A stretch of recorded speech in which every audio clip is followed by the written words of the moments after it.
Hello welcome friend. आज हम H D F sky के बारे में एक्सप्लेन करेंगे, उसके चार्जर के बारे में, डीमेट अकाउंट के बारे में, एमसी चार्ज के बारे में, सभी के बारे में हम एक्सप्लेन करेंगे। सबसे पहले आते हैं कि जब अकाउंट ओपनिंग करते हैं एच डी एफ स्काई में, उसमें अकाउंट ओपनिंग की कोई फीस या चार्ज नहीं लिया जाता, वहाँ पर अकाउंट फ्री में ओपन होता है। ब्रोकरेज इक्विटी में डिलीवरी ऑर्डर पर 20 रुपये 2.5 के लोअर केस में लिया जाता है और इंट्राडे ऑर्डर पर इक्विटी में 20 रुपये या फिर 2.5% लोअर केस में लिया जाता है। यूएस स्टॉक में 5 सेंट के हिसाब से चार्ज लिया जाता है। Brokerage charge for derivative.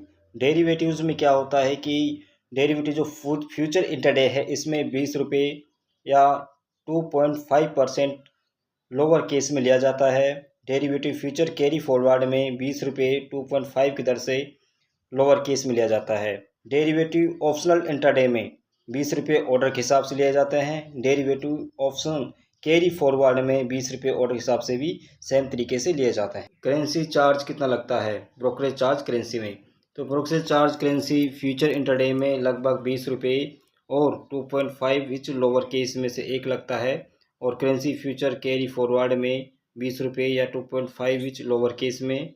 Currency option intraday में 20 रुपये पर ऑर्डर लगता है और करेंसी ऑप्शन कैरी फॉरवर्ड में 20 रुपये पर ऑर्डर लगता है। Brokerage charge for commodity. Commodity में फ्यूचर कैरी फॉरवर्ड के लिए 20 रुपये या फिर 2.5 लोअर केस में लगता है।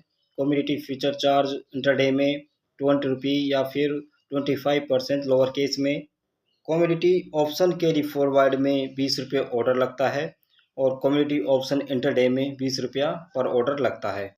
कुछ अन्य चार्ज को देखते हैं, जैसे कि ब्रोकरेज चार्ज अथर्स हैं, इनमें से RMS स्क्वायर अब एडिशनल में 20 रुपीज़ या फिर 2.5 विच लोअर केस में लगते हैं। ETF इंटरडे में 20 रुपये या 2.5 की दर से लोअर केस में। ETF डिलीवरी में 20 रुपये या फिर 2.5 विच लोअर केस में चार्ज लगता है। इक्विटी चार्ज है जो मार्जिन लाइन पर, उसमें interest rate on MTP product पे 15%, interest rate on the margin against collector for derivatives में 12% चार्ज लगता है। डीमेट चार्ज, डीमेटलाइजेशन चार्जेस में लगभग 60 रुपये और प्लस में कुरियर चार्ज अलग होता है। प्लेज इनोवेशन में 20 रुपये और प्लेज क्रिएशन में 20 रुपये। डीमेट AMC चार्ज है वो 1 साल तक फ्री रहेगा, लेकिन नेक्स्ट साल जब आएगी उसमें 20 रुपये चार्ज लगेगा। डीमेट जो ट्रांजेक्शन चार्ज होता है वो 20 रुपये लगता है। स्टेटरी चार्ज फॉर इक्विटी। इक्विटी जो स्टेटरी चार्ज होता है ये सब में सेम लगता है, जितने भी ब्रोकरेज चार्ज हैं, जितने भी चाहे जरोदा हो या फिर कोई और हो, सब में एक चार्ज लगता है।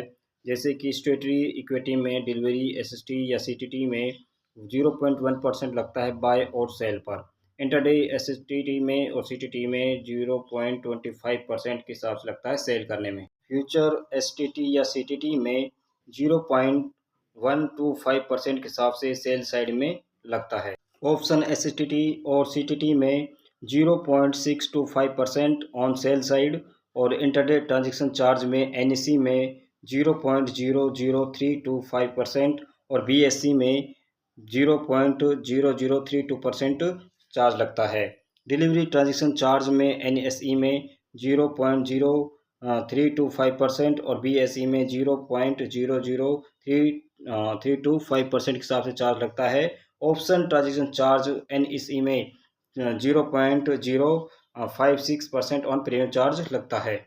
डिलीवरी चार्ज 18%, इसमें brokerage charge, transaction charge plus सेवी चार्ज जो गवर्नमेंट को पे करना पड़ता है, GST में वो देना होता है, और इंटरडे GST लगाएं तो ये भी 18% ही देना होता है। इसमें भी ब्रोकरेज चार्ज, ट्रांजेक्शन चार्ज और सेवी चार्ज जो लगता है, सभी मिलाकर गवर्नमेंट की जो GST जाती है वो देना होता है। अथर्स देखें तो फिजिकल कॉन्ट्रैक्ट नोट अगर चाहिए तो उसके लिए 20 रुपये चार्ज लगेगा। गेटवे पेमेंट चार्ज को देखते हैं, तो इसमें नेट बैंकिंग करते हैं तो उसके ट्रांजेक्शन चार्ज लगता है, लेकिन UPI से लेन देन करते हैं तो UPI से किसी प्रकार का चार्ज नहीं लगता है। कॉल फॉर ट्रेड चार्ज, अगर किसी ट्रेड के लिए कॉल फॉर्म करते हैं तो उस पर 20 रुपये पर कॉल के हिसाब से देने होते हैं। ये है HDFC स्काई की पूरी जानकारी। अगर किसी प्रकार की और जानकारी चाहिए तो आप कमेंट करके बताएं। ये थी HDFC स्काई की पूरी जानकारी। अगर आपको किसी प्रकार जानकारी चाहिए तो आप हमें कमेंट कर सकते हैं और हम जल्दी उत्तर देने का प्रयत्न